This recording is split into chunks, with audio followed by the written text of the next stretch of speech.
ሰላም ሰላም ውድ የጊዮን አካዳሚ ቤተሰቦች እንኳን ወደ ቻናል በሰላም መጣችሁ። ዛሬ ደግሞ እጅግ አስፈላጊ የሆነ ትምህርት ይዤላችሁ መጥቻለሁ ማለት ነው። ስለዚህ ቪዲዮውን እስከ መጨረሻ ማየት እንዳትረሱ። እንግዲህ ዛሬ የአማርኛ ፊደላትን እንዴት በቀላል መንገድ በእንግሊዝኛ ተክተን መጻፍ ማንበብ እንችላለን የሚለውን ትምህርት ይዤላችሁ መጥቻለሁ ማለት ነው። እንግዲህ እነዚህን ካወቃችሁ 34ቱንም የአማርኛ ፊደላት እንዴት በቀላል በእንግሊዝኛ መጻፍ ማንበብ እንችላለን የሚለውን ካወቃችሁ 80% እንግሊዘኛ መጻፍ ማንበብ ትችላላችሁ ማለት ነው። ስለዚህ ዋናው የአማርኛ ፊደላትን እንዴት በቀላል መንገድ በእንግሊዘኛ ተክተን መጻፍ ማንበብ እንችላለን የሚለው ትምህርት ነው ማለት ነው። ስለዚህ እሱን ካወቃችሁ በእርግጠኝነት እንግሊዘኛ መጻፍ ማንበብ ትችላላችሁ ማለት ነው። ስለዚህ እናንተ ቪዲዮውን እስከ መጨረሻ ማየት እንዳትረሱ። ለቻናላችን አዲስ ሆናችሁ ቤተሰቦችም ላይክ፣ ሼር፣ ሳብስክራይብ እያደረጋችሁ ቤተሰብ ሁኑ። እኛንም አበረታቱን እያልን ቀጥታ ወደ ትምህርቱ እንሄዳለን ማለት ነው እና ኦንላይን ለማድረግ ፈልጉ ቤተሰቦችም ባዮ ላይ ወይም ቪዲዮ ላይ በማስቀምጠው ቁጥር በማንኛውም ሰዓት በመደወል አማርኛ፣ እንግሊዘኛ፣ ሂሳብ እንዲሁም ሌሎችን ትምህርት እያስተማረ ስለምንገኝ በፈለጋችሁ ሰዓት ደውላችሁ መማርና መከታተል ትችላላችሁ። ቀጥታ ወደ ትምህርቱ እንሂድ። መጀመሪያ የአማርኛ ፊደላቶችን እንጽፋለን። ከዛ እንዴት በእንግሊዘኛ ተክተን መጻፍ እንደምንችል እናያለን ማለት ነው። የመጀመሪያው ማን ነው? ሀ፣ ሁ፣ ሂ፣ ሀ፣ ሄ፣ ህ፣ ሆ። ከታ እዚህ ጋር አጠጋጋሁት። ያ ሀን እንዴት ነው የምንጽፈው? ሀ እንግዲህ ለሀ ቤተሰብ ማን ነው ተነባቢው የሚለው መጀመሪያ ማወቅ አለባችሁ። ለሀ ለዚህ ለሁሉ ቤተሰብ ማን ነው ተነባቢው? ኤች ነው። ኤች ተነባቢ ነው። ሌሎች አናባቢዎች ተመሳሳይ ናቸው። ስለዚህ ለሰባቱም ኤች የምንጠቀመው ማንን ነው ማለት ነው? ኤች ነው ማለት ነው። ለሰባቱም ሀ ቤተሰብ የምንጠቀመው ኤች ነው። ስለዚህ ኤች እንላለን። ኤች ከዛስ ከታናባቢ ማለት ነው ሀ ስትሉ ምን የሚል ድምፅ አለው? አ የሚል ድምፅ አለው። ስለዚህ አ ማለት ደግሞ ኤ ማለት ነው። ስለዚህ ኤ መጨመር ነው እዚህ ጋር ማለት ነው። ሀ አይደል? ከዛስ ሁ ስትሉ ደግሞ ኡ የሚል ድምፅ አለ። ኡ ማለት ደግሞ ማን ነው? ዩ ነው። ዩ ነው። ስለዚህ ኤች ለኤች ለሀ ቤተሰብ ማን ነው ብያቸዋለሁ? ኤች ነው። ስለዚህ ኤች ተመሳሳይ ነው ለሁሉም ኤች። ከዛ ምናደርግ ግን ኡ ማለት ደግሞ ዩ ነው። ስለዚህ ኤች ዩ አለን ማለት ነው። ከዛስ ሂ ስትሉ ሳይሆን ኤ የሚል ድምፅ አለ አይደለ? ኢ የሚል ድምፅ አለ። ኢ ማለት ደግሞ ማን ነው? አይ ነው። ስለዚህ ኤች ተመሳሳይ ነው። ኤች አይ ብለን መጻፍ ነው። ከዛስ ሀ ስትሉ አሁንም ተመሳሳይ ነው ከዚህኛው ጋር አ የሚል ድምፅ አለ። ስለዚህ ኤች ኤ ኤን ይመስላል አናባቢ። ሄ ስትሉ ደግሞ ኤች አለ። ከዛ ሄ ስትሉ አይ ኢ ወይም ኢ ብቻ ማድረግ ትችላላችሁ፣ ግን በዋናነት አይ ኢ ብታደርጉት አሪፍ ነው ማለት ነው። ስለዚህ ኤች አይ ኢ እንላለን ማለት ነው። ከዛ ሰባተኛ ይቅርታ ስድስተኛ ማለት ነው ህ። ህ ደግሞ ስድስተኛ ፊደል ደግሞ ሁሉም ምን የላቸውም? አናባቢ የላቸውም። ተነባቢ ብቻ ይቀመጣል። ተነባቢ ማለት ነው ኤች ነው። ስለዚህ ኤችን አስቀመጥን ማለት ነው። ከዛ ሆ ሆ ስትሉ አሁን ኦ የሚል ድምፅ አለ አይደለ? ስለዚህ ኤች ኦ አለቀ ማለት ነው። ኤች ኦ ብለን አስቀመጥን ማለት ነው። እዚህ ጋር ትንሽ አቀራረፉት ይቅርታ። ስለዚህ ኦ የሚል ድምፅ አለ። ስለዚህ መጀመሪያ እናንተ ማወቅ ያለባችሁ ማን ነው? ተነባቢው ማን ነው? ተነባቢው ማን ነው የሚለውን ካወቃችሁ በጣም ቀላል ነው። ተነባቢው ለሀ ቤተሰብ ለሁሉም የሚያገለግለን ማን ነው? የተጠቀምነው ማን ነው? ኤች ነው። ከዛ አናባቢዎች ተመሳሳይ ናቸው። ይገባችኋል? ቀጥሎ ያሉ የምናያቸው ሁሉም አናባቢዎቹ ተመሳሳይ ናቸው ማለት ነው። የሀ ብቻ ነው የመጀመሪያው ፊደል ብቻ ነው የሚለየው እንጂ ሁሉም ተመሳሳይ ነው የሚሆነው። ስለዚህ ተነባቢውን ብቻ ማወቅ። ለሀ ኤች ነው። ከዛ አናባቢዎቹ በድምጻቸው ማስገባት ትችላላችሁ ማለት ነው። ከዛ ከሀ ቀጥሎ ማን አለ? ለንስ እንዴት እንጻፈው? ለን ወይ ጻፋቸው በአማርኛ ለ ሉ ሊ ላ ሌ ል ሎ። አያችሁ አሁን እንዴት እንጻፈው? በአማርኛ እሱ በአማርኛ ጽፈናል። በእንግሊዝኛ እንዴት እንጻፈው? አሁን ለለ ቤተሰብ ልክ እንደ ሀ ቤተሰብ ኤች እንደተጠቀምን ለለስ ደግሞ ተነባቢው ማን ነው የሚለው መጀመሪያ አወቁ። ለለ ማን ነው ማለት ነው? ለለ ከስሙ እንደምትረዱት ኤል ነው። ኤል ስለዚህ ኤል ለስንቱ ያገለግላል ማለት ነው? ለሰባቱም ቤተሰብ ለለ ቤተሰብ ያገለግላል ማለት ነው። ስለዚህ ለ ስንል ማን አለ ማለት ነው? ኤል አለ። በቃ ለዚህ ለቤተሰብ ወስደው ለለ ምን ወስደው ማለት ነው? ኤል ነው በቃ። ከዛ ለ ስትሉ አሁን እ የሚል ድምፅ አለ አይደል? እ ማለት ደግሞ ምን ማለት ነው? ኢ ነች። ስለዚህ ኤል ኢ ኤል ኢ አለን። ከዛስ ሉ ስትሉ ሳውን ኡ የሚል ድምፅ አለ አይደለ? ኤል ዩ ኤል ተመሳሳይ ነው፣ ለሁሉም እንጠቀማታለን ማለት ነው። ከዛስ ሊ ስትሉስ ማን ታገኛላችሁ? ሊ አሁንም ኢ የሚል ድምፅ አለ አይደል? ኢ ማለት ደግሞ ማን ነው? አይ ነች። ስለዚህ ኤል አይ ይቅርታ፣ ኤል አይ። ከዛስ ላ ስትሉስ እቺ ላ ነች። እሺ ይቅርታ አሳጥራታለች። ላ ነች። እቺ በግራ በኩል ስለሚያጥር ላ ነች። ላ ደግሞ ምንድን ነው? ላ ኤል ኤ ኤል ኤ። ሌ ስትሉ ደግሞ አሁንም ኤል አላችሁ። ኤል አይ ኢ። ል ስትሉ ምንም አናባቢ የለውም፣ ራሱ ኤል ብቻ ይሆናል ማለት ነው። ሳድስ ፊደሎች ወይም ስድስተኛ ፊደሎች ምን የላቸውም? አናባቢ አይወስዱም። ስለዚህ ኤል ብቻ እናደርጋለን እዚህ ጋር ኤል ብቻ። ከዛ መጨረሻ ሎ ስትሉ አሁን ኦ የሚል ድምፅ አለ፣ ድምፁ ይነግራችኋል። ኤል ኦ ብላችሁ መጻፍ አለቀ። ኤል ኦ። ስለዚህ በዋናነት ምንድነው ማለት ያለባችሁ? የለ ተነባቢው ማን ነው? ከስሙ እንደምትሉ ለ ስትሉ ኤል አለ። ስለዚህ ኤል ለሰባቱም እንደሚያገለግል ታውቃላችሁ። ከዛ አናባቢዎቹ ተመሳሳይ ናቸው። ከዚህ በኋላ የምናያቸው አናባቢው ተመሳሳይ ነው። የመጀመሪያ ፊደል ኢ ነው። የሁለተኛ ፊደል ዩ ነው። የሶስተኛ ፊደል አይ ነው። የአራተኛ ኤ ነው። የአምስተኛ አይ ኢ። የስድስተኛ ኦ ነው ማለት የስድስተኛ ምንም የለው። የሰባተኛ ኦ ነው ማለት ነው አናባቢው። ስለዚህ መጀመሪያ ማወቅ ያለባችሁ ተነባቢው ማን ነው የሚለውም ብቻ ማወቅ ነው የሚያስፈልገው ማለት ነው። ስለዚህ በዚህ መልኩ መረዳት ያስፈልጋል ማለት ነው። ከዛ ቀጥሎ ሀ ነው። ሀመሩ ሀ ተመሳሳይ ነው ከዚህኛው ጋር ተመሳሳይ ስለሆነ እናልፈዋለን ማለት ነው። የሀን ካወቃችሁ ሀመርኳም ተመሳሳይ ስለሆነ ሲጻፉ ተመሳሳይ ስለሆኑ ምንም እንትነው ጊዜ መውሰድ አያስፈልግም። አሁን መን እንጀምራለን። መ እሺ፣ መን ጻፍ። መ ሙ ሚ ማ ሜ ም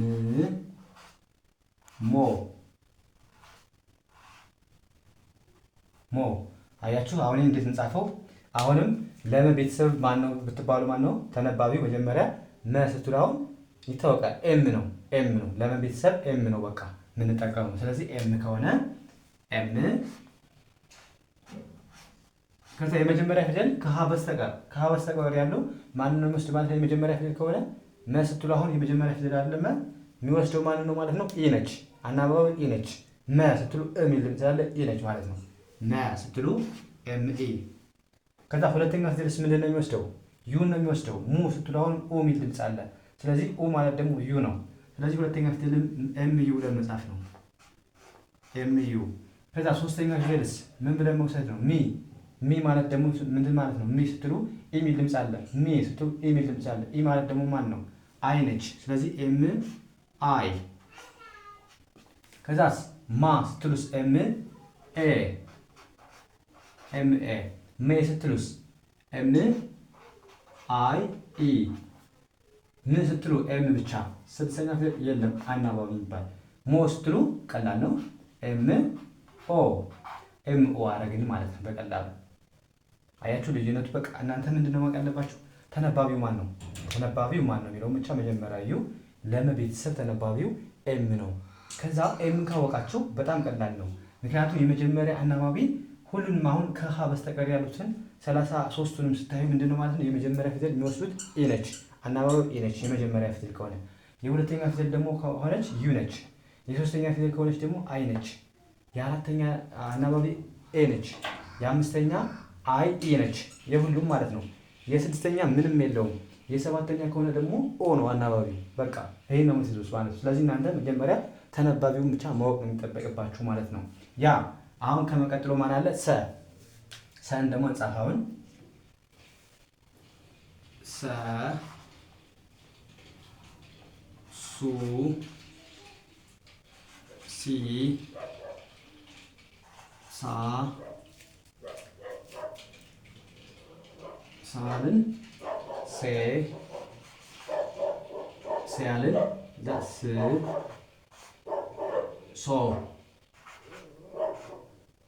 ሶ አለን።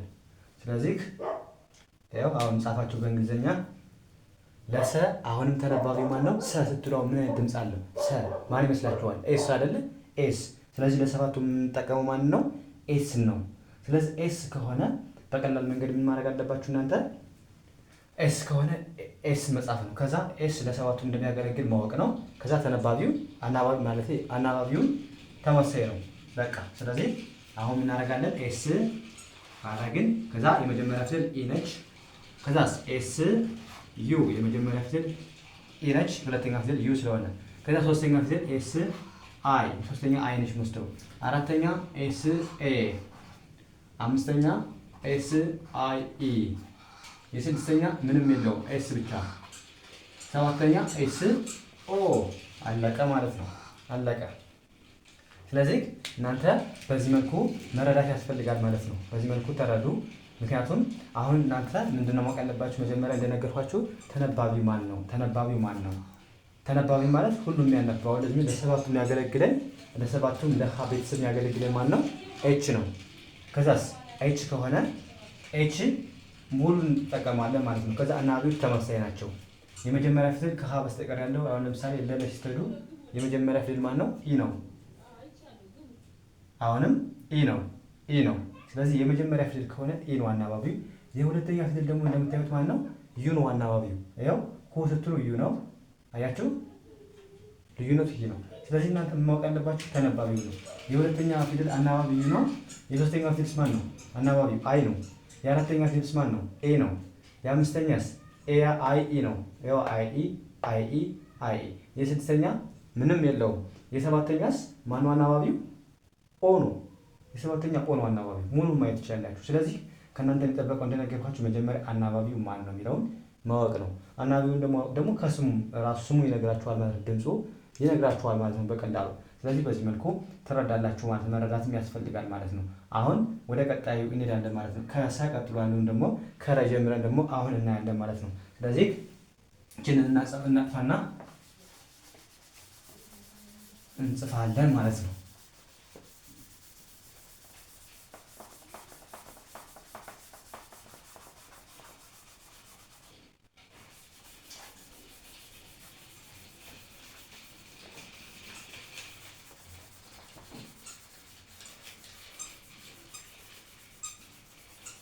ያ እና ኦንላይን ለማንፈልጉ ቤተሰቦችም ባዮ ላይ ወይም ቪዲዮ ላይ በማስቀምጠው ቁጥር በማንኛውም ሰዓት ደውላችሁ መማርና መካተል ትችላላችሁ ማለት ነው። አማርኛም ሆነ እንግሊዘኛ ከመሰረቱ መማር የምትፈልጉ ቤተሰቦች ደውላችሁ አናግሩኝ። በማንኛውም ሰዓት መማርና መከታተል ትችላላችሁ ማለት ነው።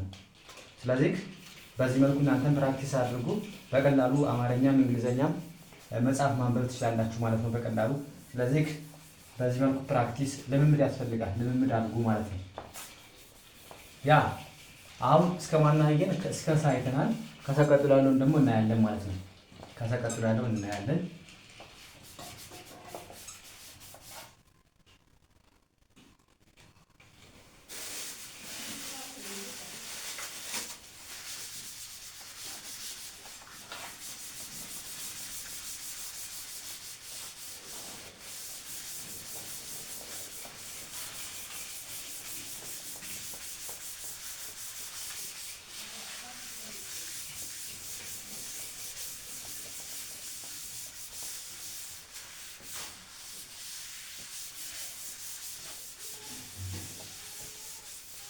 ይቅርታ ቆየሁባችሁ። እንግዲህ ከሰቀጥሎ ያለውን ደግሞ አሁን እናያለን።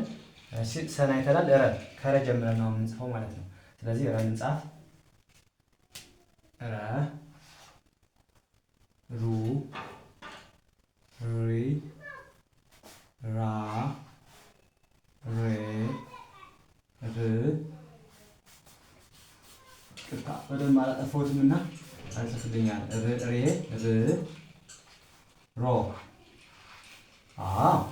አሁን እነዚህን ደግሞ እንዴት እንጽፋለን? ለረ ቤተሰብ አሁን ማነው ተነባቢው? ንገሩኝ እስኪ እናንተ ማነው ተነባቢው? ለረ አር ነው።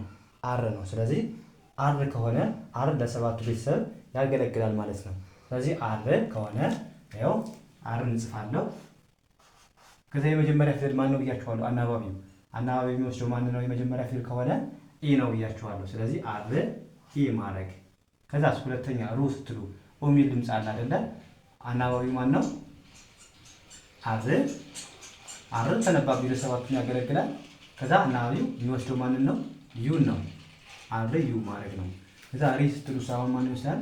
አር አይ። ሶስተኛ ፊደል ማን ነው የሚወስደው ማለት ነው? አይ ነው። አራተኛ ራ ኤ ነው የሚወስደው። ስለዚህ አር ኤ። አምስተኛ አር አልን አይ ኢ። ስድስተኛ ምንም አናባቢ የለውም አር ብቻ። ሰባተኛ አር ኦ ምክንያቱም ኦን ነው የሚወስደው ማለት ነው የመጨረሻ ፊደል ከሆነ። የመጀመሪያ ፊደል ኢ ነው የሚወስደው ረ። ሁለተኛ ሩ አር ዩ ሩ። ሶስተኛ አር አይ ሪ። አር ኤ ራ ሬ ር ሮ። ስለዚህ እቺ ሳድስ ፊደል የላትም አናባቢ ማለት ነው። መጀመሪያ ምንድነው ተነባቢ ማን ነው? አር ነው። አርን ካወቃችሁ በጣም ቀላል ነው። የመጀመሪያ ፊደል የሚወስደው ኢ ነው። የሁለተኛ ዩ ነው የሚወስደው። የሶስተኛ አይ ነው። የአራተኛ ኤ፣ የአምስተኛ አይ ኢ፣ የስድስተኛ ምንም የለውም። የሰባተኛ ኦ ነው አናባቢ። ስለዚህ ተነባቢው ለሁሉ ለረ ቤተሰብ የሚያገለግለን ማን ነው የሚለውን ብቻ ማወቅ ነው። ከዛ ማን ነው አለን? አር ነው። ከዛ ተነባቢዎች አናባቢዎችን በዚህ መልኩ ማስቀመጥ። ከዛ ከረ ቀጥሎ ማን ነው? ሰ አለ። ሰ ቅድም ጽፈናል። እንዴት እንደጻፍን ግልጽ ነው ማለት ነው። ስለዚህ አሁን ከረ ቀጥሎ ያለው ሸን እናያለን። ሼ እንጻፍ መጀመሪያ ሼ ሹ ሺ ሻ ሼ ሺ ሾ። አሁን በአማርኛው ጻፍን።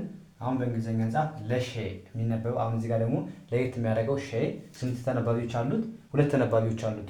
ተነባቢዎች ሁለት ናቸው። ማንና ማን ናቸው? ሼ ስትሉ ኤስ ኤች አለ ማለት ነው።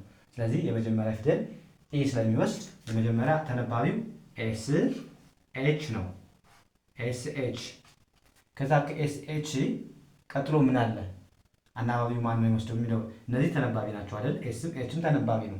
ተነባቢና አናባቢ የማታውቁ ልጆች ግን ገብታችሁ ሰርቻለሁ እንዴት ማወቅ እንደምትችሉ። አናባቢና ተነባቢ በደንብ ሰርቻለሁ። ድምጻቸው በአጭር ድምጽም በረጅም ድምጽ ስለሰራው ገብታችሁ ማየት ትችላላችሁ ማለት ነው። ስለዚህ እዚህ ጋር ሼ ስትሉ የመጀመሪያ ፊደል ስለሆነ ኢን ትወስዳለች ማለት ነው። ሼ አለን። ከዛ ሁለተኛ ፊደል ኤስ ኤች አለ፣ ኮመን ነው ለሁሉም እንጠቀማለን። ከዛ ዩ መጨመር ነው። ኤስ ኤች ዩ። ኤስ ኤች አይ፣ ኤስ ኤች ኤ፣ ኤስ ኤች አይ ኢ። ኤስ ኤች ብቻ ተነባቢ አያስፈልገውም። ኤስ ኤች። ከዛ ኤስ ኤች ኦ። በቃ አለቀ ማለት ነው። እንደዚህ ነው የምትጽፉት የምታነቡትን ማለት ነው። ስለዚህ የመጀመሪያ ፊደል ሼ ነው አይደለ? ሼ ስትሉ ምንድነው? ሼ ይሁን ሼ ብላችሁ የምታነቡት ኤስ ኤች ኢ ሼ ብሎ ይነበባል። ሹ ኤስ ኤች ዩ ሹ። ኤስ ኤች አይ ማለት ሺ ማለት ነው። ሺ ብለን እናነበዋለን። ኤስ ኤች ኤ ሻ አ የሚል ድምፅ አለ። ሻ። ኤስ ኤች አይ ኢ ሼ። ኤስ ኤች ብቻ ሺ። ኤስ ኤች ኦ ሾ ብለን ማንበብ በቀላሉ ማለት ነው። ያ ከዛ ከሼ ቀጥሎ ማን አለ? ቀ አለ። ቀን አሁን እንዴት ነው የምንጽፈው?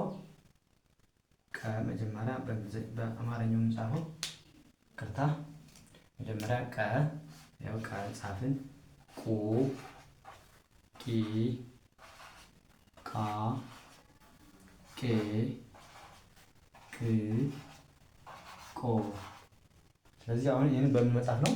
በአማርኛ በእንግሊዝኛ እንጽፋለን። በአማርኛ ጽፈናል። ቀን በብዙ መጻፍ ትችላላችሁ። በኬ መጻፍ ትችላላችሁ። በኪው መጻፍ ትችላላችሁ። ግን አሁን በኪው መጻፍ እንችላለን። ይኸው ኪው። የመጀመሪያ ፊደል ማን ነው ብያችኋለሁ? ተነባቢው ማታ አናባቢው። ለቀ ቤተሰብ ተነባቢው ኪውም ኬም ማድረግ ትችላላችሁ። ግን በኪውን ያዘው። ስለዚህ ለሰባቱም ለቀ ቤተሰብ ማን እንጠቀማለን ማለት ነው? ኪውን እንጠቀማለን። ከዛ አናባቢዎቹን ተመሳሳይ እንወስዳቸው ማለት ነው። ስለዚህ ለቀ ቤተሰብ ኪው ኢ። ከዛስ ኪው ዩ አይደለ? ሁለተኛ ዩ ነዋ አናባቢ የሚወስደው። ሶስተኛስ ቂ ምንድን ነው የሚወስደው? ኪው አይ። ቃ ስትሉስ ኪው ኤ። አሁንስ ቄ ስትሉ ኪው አይ ኢ። ቄ ስትሉስ ምን ትወስዳለች? ምንም የለውም ኪው ብቻ ትሆናለች። ቆ ስትሉ ኪው ኦ። በቃ አለቀ ማለት ነው። በዚህ መልኩ መያዝ ነው። የመጀመሪያ ፊደል ኢን ይወስዳል። ሁለተኛ ዩን ይወስዳል ዩ። ሶስተኛ ፊደል ምን ይወስዳል? አይ ይወስዳል። አራተኛ ኤ ይወስዳል። አምስተኛ አይ ኢ ይወስዳል። የሙሉ አለው። ስድስተኛ ምንም የለውም ተነባቢ ብቻ ነው የሚቀመጠው። ሰባተኛ ኦን ይወስዳል። ስለዚህ የመጀመሪያ ፊደል ኢን ከወሰደ እናንተ ምንድነው ማወቅ ያለባችሁ? መጀመሪያ ተነባቢው ማን ነው? ለቀ በኪው መጻፍ ትችላላችሁ፣ በኬ መጻፍ ትችላላችሁ ማለት ነው። ስለዚህ በዋናነት በኪው ብላችሁ ያዙት። ኪውም እነዚህ ኪው ለሰባቱ ያገለግለናል። ከዛ አናባቢዎቹን አስገባል ማለት ነው። ከዛ ከቀጥሎ ማን አለ? በን ጻፋውን ደግሞ ያው በን ጻፍኩኝ። ቡ ቢ ባ ቤ ብ ቦ። ያ አሁን አማርኛውን ጻፍን። በእንግሊዘኛ አሁን ለበ ማን ነው? እስኪ ንገሩኝ እናንተ። በስትሉ ምን ይመጣባችኋል ድምጽ? ለበ ማን ይመስላችኋል? ከ21 አናባቢ ተነባቢዎች ማን ነው? ቢ ነው። በስትሉ ቢ ነው ድምጹም ይታወቃል ማለት ነው። ስለዚህ ቢ ከሆነ በቀላሉ ቢን ጻፍን። ቢ እንግዲህ ለስንቱ ነው ማለት ነው? ለሁሉም ያገለግለናል ማለት ነው። ለሰባቱም ያገለግለን ቢ ነው። ስለዚህ የመጀመሪያ ፊደል ደግሞ ማን ይወስዳል ብያችኋለሁ? አናባቢ ኢ ነው። ስለዚህ ቢኢ በ ብለን እናነባለን። ከዛስ ቢዩ ቡ። አሁንም ቢአይ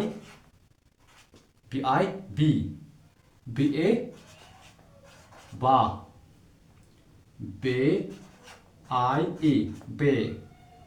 ከዛ ቢ ብቻ ከሆነ ስድስተኛ ፊደል ነው ማለት ነው። ምንም የላቸውም ተነባቢ ብቻ ነው የሚቀመጠው። ከዛ ቢኦ ማን ነው ማለት ነው? ቦ ብለን እናነባለን። ቦ።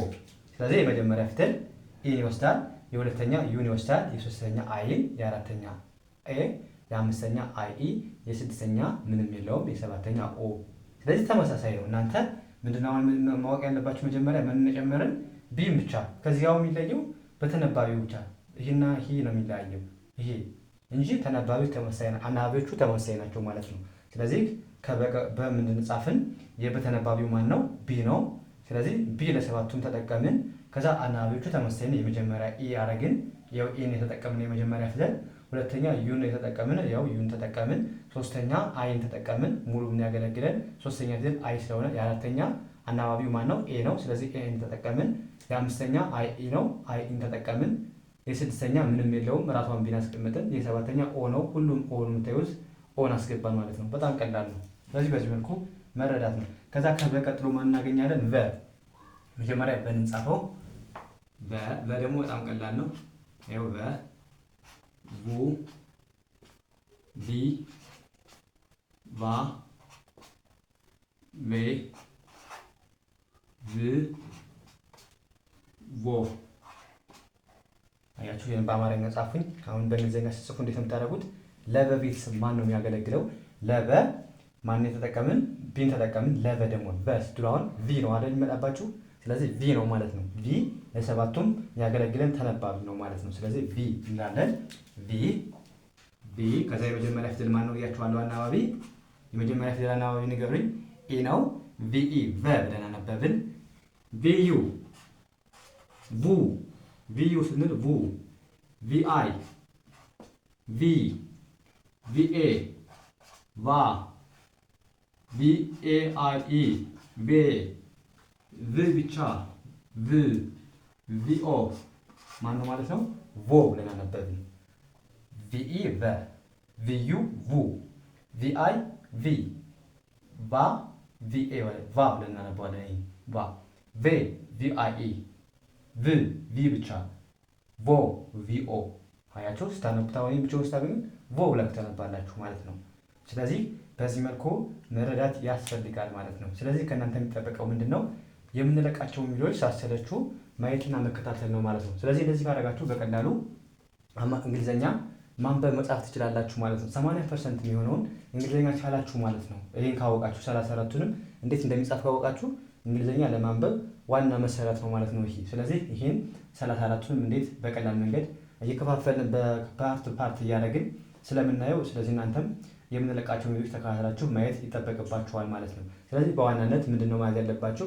መጀመሪያ ተነባቢ የሚባለው ነገር ማወቅ። ተነባቢዎቹ አሁን ለምሳሌ ለረ ቤተሰብ ማነው ተነባቢ ብላችሁ ታስቡ? ማነው ማለት ነው? አር ነው። ከስሙ እንደምትረዱት አር ከሆነ ማለት አር ከሆነ ለሰባቱም ቤተሰብ የምንጠቀመው ማን ነው ማለት ነው? አርን ነው። ከዛ አርን ተጠቀማችሁ አይደለ? ከዛ የመጀመሪያ ፊደል ምን ይወስዳል? አናባቢው ምን ይወስዳል ብላችሁ ታስቡ። ማን ነው የመጀመሪያ? ኢ ነው። የመጀመሪያ የሚወስደው አሁን እዩ ኢ ነው። ኢ ነው። ስለዚህ ለመጀመሪያ ፊደል ማን ተጠቀምን? ኢን ተጠቀምን ማለት ነው። ከዛ የሁለተኛ ፊደልስ ማን ነው? የሁለተኛ ፊደል ማን ነው ስትባሉ ዩ ነው የምትጠቀሙት። ዩ እንደዚህ እያለ ይቀጥላል። 34ቱም ፊደል ምንድነው ማለት ነው? ሁለተኛ ፊደል ማን ነው ማለት ነው? ዩ ነው። ስለዚህ ዩን እንጠቀማለን በቀላሉ። አሁን ሶስተኛ ስትሄዱ ማን ታገኛላችሁ? አናባቢው ማን ነው ማለት ነው? አይ ነው። ከዛ አራተኛ ማን ነው አናባቢው? ኤ ነው። ዩ ኤ። ስለዚህ አራተኛ ፊደል ሙሉ ኤ ነው አናባቢው። የአምስተኛ አይ ኢ ነው። ስለዚህ ሙሉ ስታዩ አሁንም አይ ኢ ነው አናባቢው ማለት ነው። ምኑ ነው የሚቀያየረው ማለት ነው? ተነባቢው ነው የሚቀያየረው። አሁን ለምሳሌ ለረ አር ነው። ለሼ ኤስ ኤች ነው። ከዛስ ለቀ ማን ነው? ኪው ብቻ ነው። ለበ ማን ነው ማለት ነው? ቤ ነው። አሁንም ለበ ማን ነው ማለት ነው? ቢ ነው እያላችሁ መሄድ ነው። የሚቀያየረው ተነባቢው ብቻ ነው እንጂ አናባቢዎቹ ተመሳሳይ ነው። የመጀመሪያ ተጠቀማችሁ ሌላኛው የምትጠቀሙ የመጀመሪያ ኢ ነው። ለመጀመሪያ ኢ ከሆነ አሁንም ኢ ነው የምትጠቀሙ ማለት ነው። ስለዚህ የሚቀያየረው ተነባቢዎች ብቻ ናቸው ማለት ነው። ስለዚህ በዚህ መልኩ መረዳት ያስፈልጋል ማለት ነው። እና ኦንላይን ከመሰረቱ የምትማሩ ቤተሰቦች፣ መማር የምትፈልጉ ቤተሰቦች አናግሩኝ። በማንኛውም ሰዓት መማርና መከታተል ትችላላችሁ ማለት ነው። ቪዲዮ ላይ ቁጥር አስቀምጣለሁ። በማንኛውም ሰዓት ደውላችሁ አማርኛም ሆነ እንግሊዝኛ ከመሰረቱ መማርና መከታተል ትችላላችሁ ማለት ነው። ስለዚህ ዛሬ እስከ በ ያለውን አይተናል። ቀጣይ ደግሞ ከበቀጥሎ ያሉትን የአማርኛ ፊደላት እንዴት በቀላል መንገድ መጻፍ ማንበብ እንችላለን የሚለውን እናያለን ማለት ነው። ስለዚህ የዛሬው ክላሳችን እዚህ ጋር እናበቃለን። ቀጣይ በሌላ ተመስገን የምንገናኝ። መልካም ጊዜ ተመኘሁላችሁ። ሰናይ ጊዜ